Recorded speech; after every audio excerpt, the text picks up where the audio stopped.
नमस्कार दोस्तों, मैं अशोक मिस्टर क्लाउन। आप देख रहे हैं उत्तर प्रदेश में 2022 के विधानसभा चुनाव को लेकर मचे घमासान पर क्लाउन टाइम्स की विशेष कवरेज।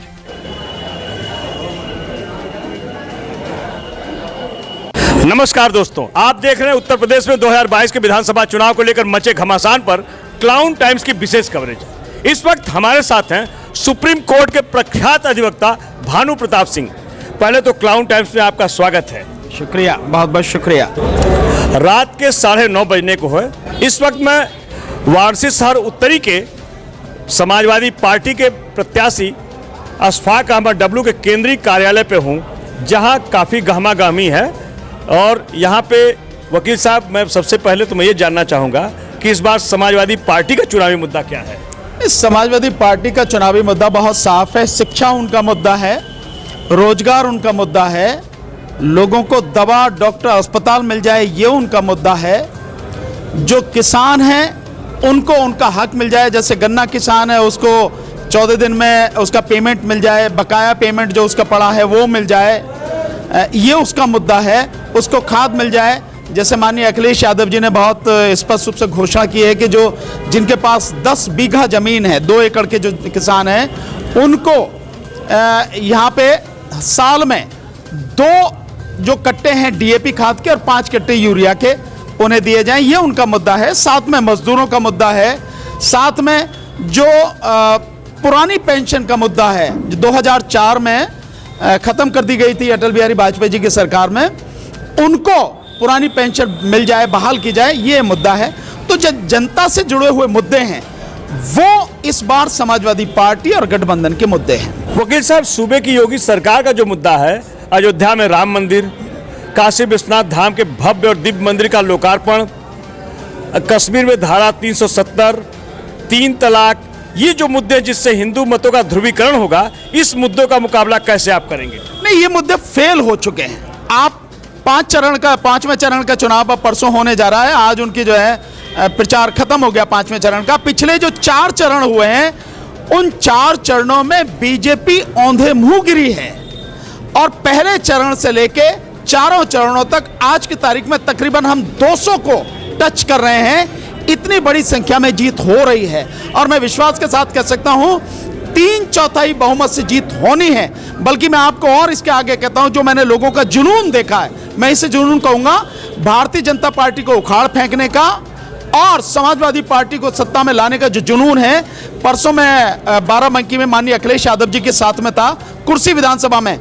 इतना जबरदस्त लोगों का जुनून, भीड़ कि लोग 6-6 घंटे तक माननीय अखिलेश यादव जी का इंतजार कर रहे हैं। सो उसे देख के मुझे लगा, एहसास हुआ कि 300 नहीं हो सकता है, हम 350 भी टच कर जाएं तो भारतीय जनता पार्टी के रेस में नहीं, उसे जो सीट ढूंढे नहीं मिलेगी, ये उसकी स्थिति है। जिन मुद्दों की बात करिए वो मुद्दे बिल्कुल पूरी तरह से समाप्त हो चुके हैं। अब इस देश में मुद्दा चलेगा रोजगार का, इस देश में मुद्दा चलेगा शिक्षा का, इस देश में मुद्दा चलेगा लोगों को डॉक्टर, दवाई, अस्पताल मिल जाए, ये है मुद्दे। महिलाओं की सुरक्षा का मुद्दा, मजदूरों का, किसानों का मुद्दा, ये मुद्दे चलेंगे। जिसको वो चलाना चाहती है, धर्म का मुद्दा नहीं चलेगा। धर्म हर व्यक्ति का व्यक्तिगत मसला है। संविधान ने हर किसी को अपना धर्म निभाने की पूरी स्वतंत्रता दे रखी है। आपको जो धर्म निभाना, जैसे निभाना, निभाइए। आप उसका प्रचार एक शासक के रूप में नहीं कर सकते, और अगर आप कर रहे हैं तो संविधान के विरोध में काम कर रहे हैं। वैसे भी बीजेपी जो संविधान के विरोध में काम कर रही है, संविधान को खत्म करना चाहती है, जिसे इस बार देश की जनता समझ गई है और उत्तर प्रदेश की जनता इसे होने नहीं देगी, उखाड़ के फेंकेगी बीजेपी को। वकील साहब, आप प्रधानमंत्री मोदी के संसदीय क्षेत्र बनारस में हैं, जहां 8 सीटों पर भाजपा का कब्जा है, और आप समझ सकते हैं कि यह कितनी कठिन लड़ाई है। इस लड़ाई को जीतने के लिए पूरे दमखम के साथ पूरे भाजपा का तंत्र बनारस में डेरा डाले हुए है, और इतनी मजबूत, माने इतने बड़े सिंडिकेट से लड़ना काफ़ी कठिन है। तो हम ये जानना चाहेंगे कि अधिवक्ता होने के नाते, एक जागरूक नागरिक होने के नाते, इतने बड़े संगठन के साथ, इतने बड़े साम्राज्य के साथ, वो भी प्रधानमंत्री मोदी के संसदीय क्षेत्र बनारस में, जहां सभी सीटों पर जीत का अंतर भी काफ़ी रहा, इसको, इस आंकड़े को कैसे छू पाएंगे? नहीं, मुझे नहीं लगता कि कहीं भी छाए हुए हैं। एक बात, जिस बनारस की बात कर रहे हो, इसी बनारस को क्यूटो बनाने की बात करी थी, बन गया। मैं आपके माध्यम से बनारस के लोगों से पूछता हूं कि प्रधानमंत्री ये कह रहे ना ना मैं तो मुझे माँ गंगा ने बुलाया है इसलिए आया मैं तो आ गए माँ गंगा के पास में बना दे क्यूटो नहीं बनाना।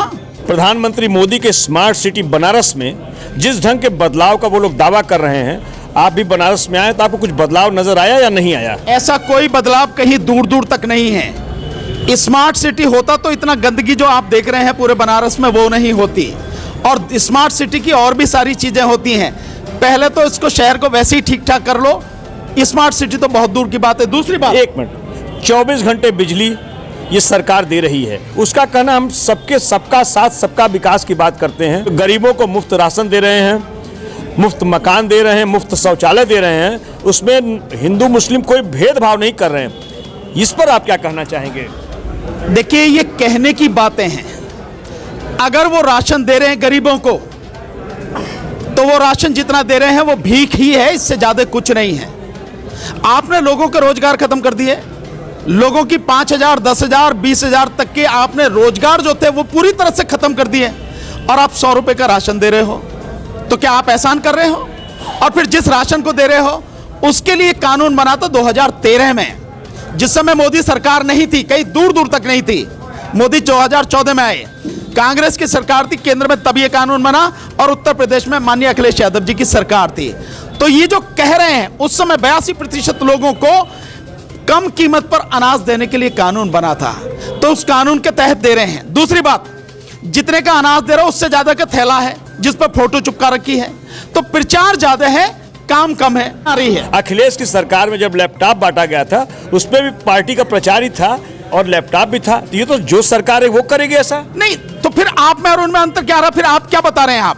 तो फिर जब आप ये कह के आए थे प्रधानमंत्री मोदी के मुझे 60 साल इनको दिए, मुझे 60 महीने दो, 60 महीने मिल गए, 60 महीने का हिसाब दे दो, आपने करा क्या है? वो तो बता रहे माफियाओं के खिलाफ उन्होंने बुलडोजर चलाया, आतंकवादियों को उनकी जहन्नुम में पहुंचा दिया, गुंडों को ठोक दे रहे हैं। इन सारे उनका कहना गुंडा राज हम खत्म कर रहे हैं। जिस प्रदेश सरकार के 117 फर्जी एनकाउंटर पर सुप्रीम कोर्ट में मुकदमा चल रहा है, तो इसी से एहसास आपको हो जाना चाहिए, सबूत ये काफी है कि जिन गुंडों की बात कर रहे हैं सरकार ही गुंडा बन गई, माफिया खुद सरकार बन गई है।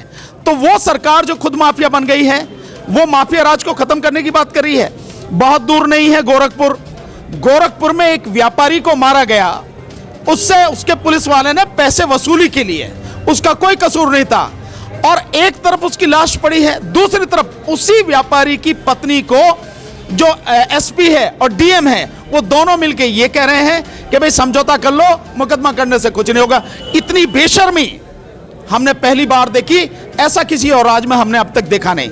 आप भूले नहीं होंगे हाथरस को, जिस बेटी के साथ में बलात्कार हुआ उसे मार दिया गया, उसका शव भी तेल डालकर रात में जला दिया गया, उसके माता पिता को आखिरी समय में उसका चेहरा भी नहीं देखने दिया गया, और पूरे हाथरस उस गांव को छावनी बना दिया गया, ना उनको किसी से मिलने दिया गया, ना किसी को उनसे मिलने दिया गया। आज भी वो परिवार कैदी बन के है। ये एक घटना नहीं है, ऐसी कितनी ही घटना है।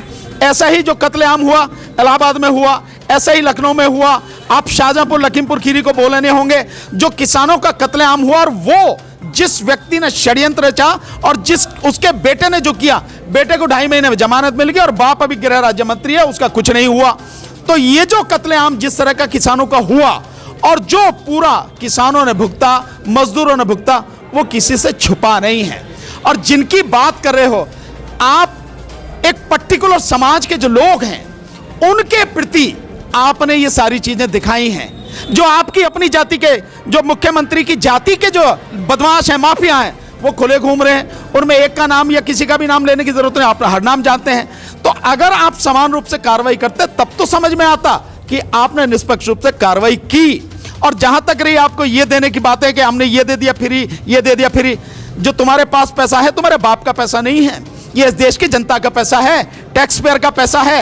हर आदमी जो सिगरेट खरीदता है, माचिस खरीदता है, बीड़ी खरीदता है, तेल खरीदता है, साबुन खरीदता है, टूथपेस्ट खरीदता है, ब्रश खरीदता है, पॉलिश खरीदता है, जो कुछ भी खरीदता है उससे टैक्स देता है, ये उसका पैसा है। और ये जो कहने से पहले आप ये भी देखो कि आपने कितना पैसा बर्बाद किया।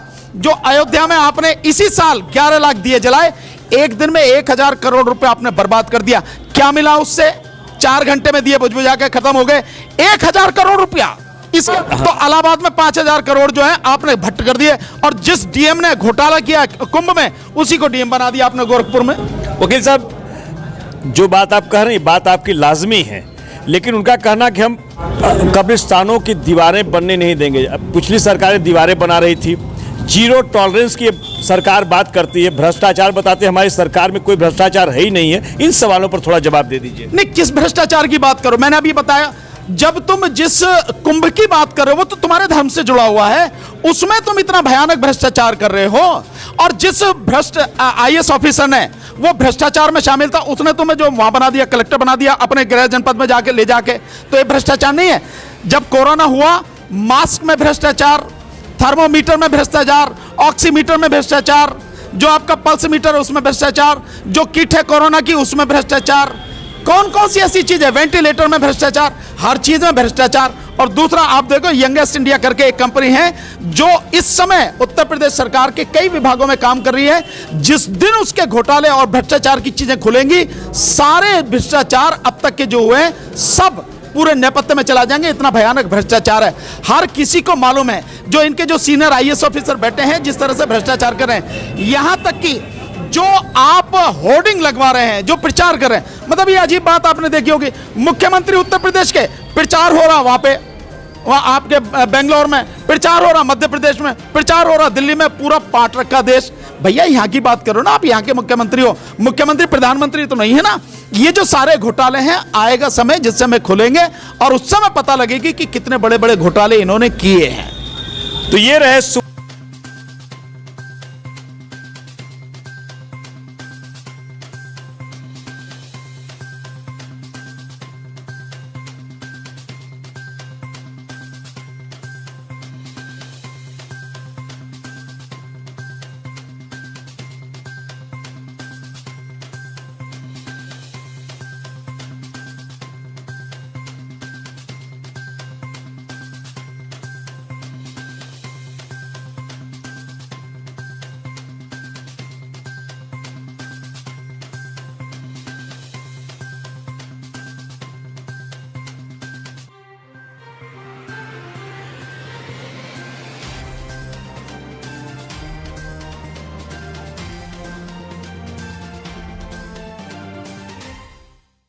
क्लाउन टाइम से बातचीत करने के लिए आपका बहुत बहुत धन्यवाद। Thank you. जब विजुअल बना लिया चारों तरफ।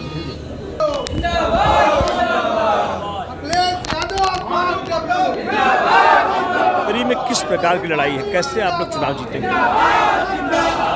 मेरा नाम है रमजान अली और मैं प्रत्याशी से के काफ़ी करीब हूँ। और चुनाव जहाँ तक जीतने की बात है तो इस बार हमारी उम्र में करीब करीब पहली बार हमने ऐसा देखा कि इतना प्यार अगर किसी प्रत्याशी को मिल रहा है तो ये पहली बार देखने को मिल रहा है शहर उत्तरी में। इसलिए कि अशफाक अहमद डब्लू जो चुनाव लड़ रहे हैं वो चुनाव नहीं लड़ रहे हैं, बल्कि ऐसा लग रहा है कि शहर उत्तरी की जनता चुनाव लड़ रही है और एक एक मतदाता अपने को प्रत्याशी समझ के अशफाक अहमद डब्लू को प्यार और आशीर्वाद दे रहा है। धन्यवाद। क्लाउन टाइम्स की खबरों को आगे भी देखने के लिए हमारे YouTube चैनल को लाइक करें, सब्सक्राइब करें, बेल आइकन को प्रेस जरूर करें। क्लाउन टाइम्स की खबरों को फेसबुक पेज पर देखने के लिए पेज को लाइक जरूर करें।